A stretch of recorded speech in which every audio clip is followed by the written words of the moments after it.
Hantu, karya oleh calon pujangga, ditulis oleh calon pujangga. Sevia berlari ketika samar-samar melihat sosok mantan kekasihnya Giovanni di balik rimbunan pohon. Sambil memanggil-manggil, dan Giovanni pun menghampirinya. "Apa yang kamu lakukan di sini?" tanya Gio. "Aku mencarimu pulang," kata Sevia. "Tidak, aku tidak mau pulang denganmu." "Pergilah Sevia," kata Gio lagi. "Apa yang sedang kau lakukan di sini?" tanya Sevia. "Sevia, aku mohon pergilah, lupakan aku. Kita tidak mungkin bisa bersama. Maafkan aku," kata Gio.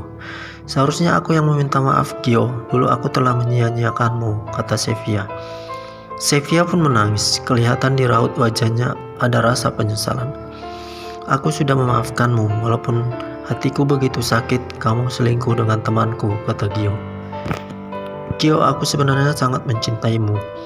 Kepada temanmu Reno, aku sebenarnya tidak mencintainya," kata Sevia. "Sudahlah Sevia, pergilah, kita tidak mungkin bisa bersatu," kata Gio lagi. "Aku tahu Reno temanku itu lebih kaya dan lebih tampan dari aku," kata Gio lagi. "Gio, bukan begitu, buatku kamu lebih tampan dan lebih baik dari Reno," kata Sevia. "Hentikanlah gombalanmu itu Sevia, semua sudah berakhir," kata Gio. "Baiklah Gio, kalau kamu tidak mau memaafkanku dan kembali kepadaku, aku akan pergi. Tapi izinkan aku memelukmu untuk yang terakhir kalinya," kata Sevia. "Jangan Sevia, itu tidak mungkin. Pergilah, aku sudah memaafkanmu," kata Gio lagi. Sevia mendekati Gio, akan tetapi Gio juga ikut mundur. Terlihat wajah Gio mulai pucat. "Jangan Sevia, jangan mendekat. Pergilah, aku mohon," kata Gio lagi. Tiba-tiba Sevia menghentikan langkahnya ketika melihat seorang pemuda tertidur dengan wajah yang tertutup oleh baju di antara rumput-rumput. "Siapa ini Gio?" tanya Sevia. "Dia Reno, Sil," kata Gio. "Buat apa dia di sini?" kata Sevia. "Dia sedang mencarimu, kami semua sedang mencarimu. Ibu dan ayahmu juga ada di hutan ini," kata Gio. "Ayah dan ibuku ada di sini. Di mana mereka?" tanya Sevia. "Kami tadi berempat, tapi ibu dan bapakmu ke arah selatan, kami ke utara," kata Gio. "Buat apa kalian semua mencariku?" tanya Sevia. "Mereka itu orang tuamu dan Reno adalah pacarmu, jadi wajar mereka mencari dan mengkhawatirkanmu," kata Reno. "Ini hutan berbahaya, kenapa kalian biarkan mereka orang tuaku tanpa ada yang menemani? Seharusnya salah seorang kalian yang masih muda menemani mereka," kata Sevia sedikit marah. "Tadinya aku berpikir begitu, Reno yang bersama ibumu, tapi Sevia, kedua orang tuamu tidak mau bersamaku. Mereka takut," kata Gio. "Kalau Reno ikut bersama mereka, aku jadi sendirian. Jadi orang tuamu setuju kami berdua berpencar mencarimu," kata Gio lagi. Sevia diam. Wanita cantik itu menatap tajam kepada Gio. Gio pun nampak semakin pucat ditatap oleh Sevia. Meskipun wanita itu cantik, tapi ditatap seperti itu Gio merasa ngeri. "Aku sedang berusaha menelepon orang tuamu, tapi di sini susah sinyal," kata Gio. "Tetapi tenanglah Sevia, bapakmu pensiunan tentara, dia sudah terlatih di dalam hutan begini. Beliau pasti bisa melindungi dirinya dan ibumu," kata Gio lagi. "Gio, apakah kamu sudah punya penggantiku?" tanya Sevia. Gio menggelengkan kepalanya. "Lalu kenapa kamu tidak mau balikan padaku?" tanya Sevia. "Aku janji kalau kamu berikan kesempatan kedua, aku akan setia. Aku juga sudah siap menerima segala kekuranganmu," kata Sevia. "Tapi sekarang itu tidak mungkin Sevia," jawab Gio. "Kenapa tidak mungkin?" kata Sevia. "Gio, jawab kenapa? Hanya kamu laki-laki satu-satunya yang aku cintai. Kalau tanpa kamu aku lebih baik mati saja," kata Sevia. Tiba-tiba suara HP Gio berdering. Ternyata bapaknya Sevia yang menelepon. Gio pun buru-buru mengangkatnya. "Halo Om di mana posisinya?" tanya Gio. "Kami masih di dalam hutan. Gimana, sudah ketemu dengan Sevia?" kata Pak Rudi, ayahnya Sevia. "Sudah Om, kami sudah ketemu dengan Sevia," kata Gio. "Oh syukurlah, dia baik-baik saja kan?" tanya Pak Rudi. "Saya baik-baik saja Om, tapi Reno pingsan." "Om datanglah ke sini biar Om lihat sendiri," kata Gio. "Coba kasih HP-nya sama Sevia. Om mau bicara sama Sevia." Sevilla pun tiba-tiba mendekati Gio. "Berikan HP-nya sama aku mau bicara dengan ayahku." Gio pun mundur beberapa langkah dan langsung memutuskan telepon. "Maaf om, sinyal tidak jelas, kok tiba-tiba putus," kata Gio. "Chef, sudah terputus sinyalnya jelek di hutan ini," kata Gio menggantikan Sevilla. "Ayah dan ibu sudah menuju kemari, sabarlah." "Gio, kamu belum jawab pertanyaanku. Apakah kamu tidak bisa memberi kesempatan kedua?" tanya Sevilla. "Sevilla, Reno itu sangat mencintaimu. Sebenarnya kemarin dia sudah cerita padaku kalau dia sudah lama jatuh cinta padamu, bahkan sebelum kita jadian. Tapi Reno itu kan bukan seorang cowok yang berani mengungkapkan perasaannya kepadamu. Rasa cintanya sudah lama dipendamnya," kata Gio. Sevilla hanya terdiam. "Aku ada di sini pun karena Reno yang memintaku untuk membantu mencarimu," kata Gio lagi. "Memangnya ada apa denganku sehingga semua orang mencariku?" tanya Sevilla. "Tadi kamu datang kepadaku dan memohon kepadaku untuk kita balikan. Tapi aku menolakmu karena aku memang sudah tidak punya rasa cinta lagi padamu. Lalu kamu menangis dan menyetir mobil ugal-ugalan lalu berlari menuju hutan ini.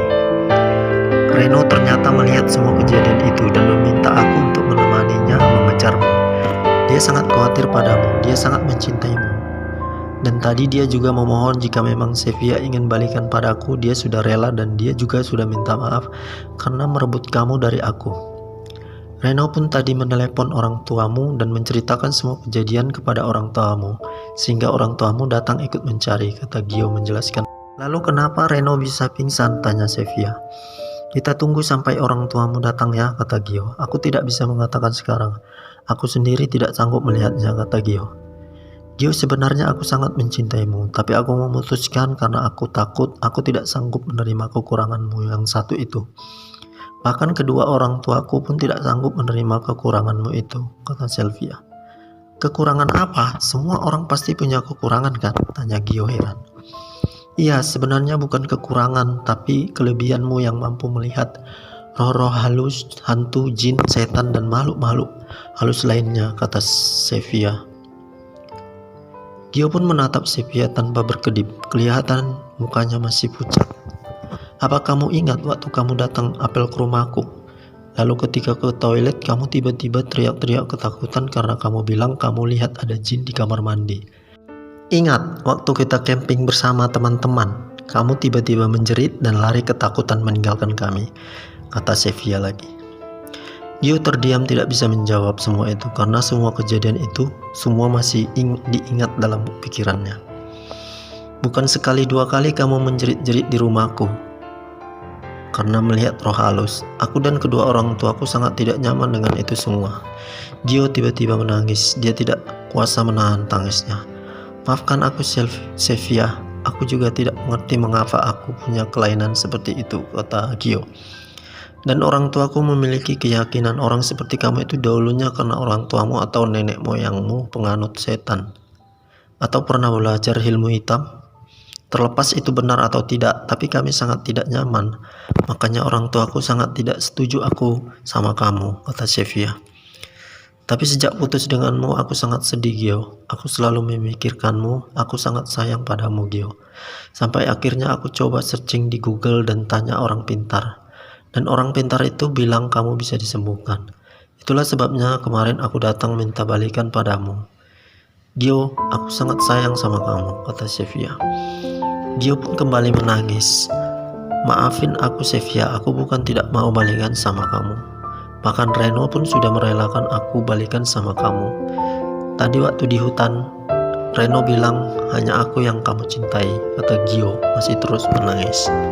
"Gio, kenapa kamu menangis seperti itu? Aku belum pernah melihatmu menangis seperti ini sebelumnya," tanya Sevilla heran.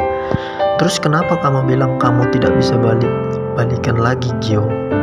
tanya Sevilla heran. Dan tiba-tiba Reno pun tersadar. "Gio, gimana kamu? Udah telepon orang tua Sevilla?" tanya Reno. "Sudah no, mereka sedang menuju kemari," jawab Gio. "Reno, kamu serius kan kamu setuju aku balikan lagi sama Gio?" tanya Sevilla pada Reno. Tapi Reno hanya diam dan tidak bereaksi apa-apa. Dia hanya menatap Gio. Sevilla pun mendekati Reno yang berada di dekat Gio. Tapi Gio pun mundur beberapa langkah. Sementara Reno heran kenapa Gio mundur. "Gio, kamu kenapa? Jangan menakut-nakuti aku," kata Reno. Tiba-tiba kedua orang tua Sevia datang sambil memanggil-manggil nama Sevia, Reno, dan Gio secara bergantian.